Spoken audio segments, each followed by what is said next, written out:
What's our dialogue? What do you got for me? I don't know. What are you thinking? Just improv. We got the president, we got the shrimp. We got the shrimp Louis. Yes. Okay, with the coleslaw. Yes. Okay. The right coleslaw. So. And then anything today, anything of importance that needs my attention? Nope, I think just this video. All right, let's do it. Welcome to another Source Health Center. Topic Tuesday, Dr. Mike McCall. Had to take care of business like you know I do. Hey, today, hitchhiking with the mindfulness and emotions. We're going to point our way towards the original wellness, all over the place video. Talk about emotions. And, man, that's a tough one. With the muscle testing I'm doing with applied kinesiology, one of the ways that we look at people is, especially as a chiropractor, you want to, if somebody has musculoskeletal pain, is like, what's the structure? What bone, muscle, tendon, ligament is off? And then there's the biochemical part. You want to look at the body's biochemistry, like what are they eating, what are they not eating, what they should be eating, do they need supplementation? And then the other part of that kind of energetic health system, energetic meaning that we know that the body has to coordinate all those, it's just very hard for us to see or measure them, is the mental emotional.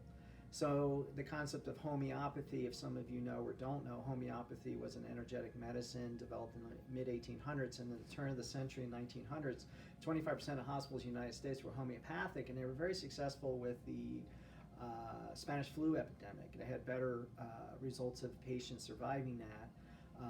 But by now all that's went away. But one of the tenets of homeopathy is that the mental is the deepest, most potent part of our health, then the emotions, and then the physical, which is an interesting process because we tend to go the opposite way. What that means is our emotions and our mental can affect us, but specifically what I'm going to talk today is the emotions. And so growing up my whole life, there was emotions, and there were some that you can express, and there were some that you just had to swallow and get over.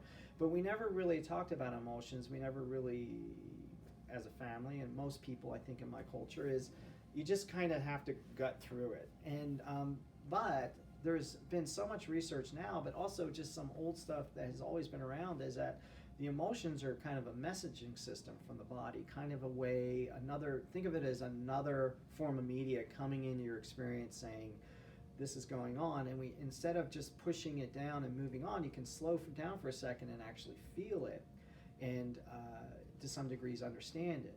So one of the best movies that got me thinking that way was this film that was filmed in Portland called What the Bleep Do We Know? And then afterwards they followed up with Down the Rabbit Hole. And it was a great, if you ever get to see that movie, it's fantastic because it's really good at showing you the biochemistry of emotion. So as things come your way, your brain releases these chemicals, it hits all the cells of your body, and then you feel these things.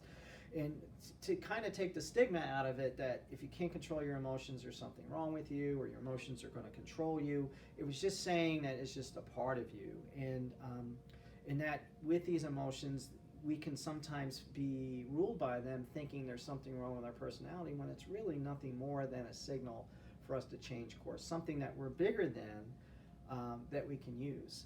And so one of the best books I've ever saw on emotions was actually a science fiction book called Stranger in a Strange Land, and the main character would experience these emotional problems, and in the book you finally understand the reason why is because we tend to, as a culture, really abuse ourselves emotionally. We really force ourselves in terrible situations that we have to deal with stuff.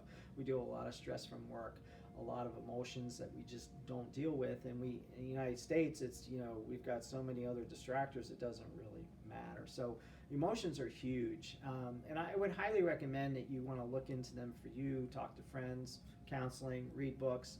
But I think in the last 10 years, I've just seen more and more of my patient base kind of getting a better understanding of emotions, and understanding they're just who we are, but it doesn't define us.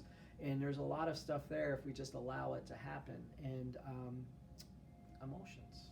I hope this helped you on my way of getting to that wellness visit. We'll see you next Tuesday.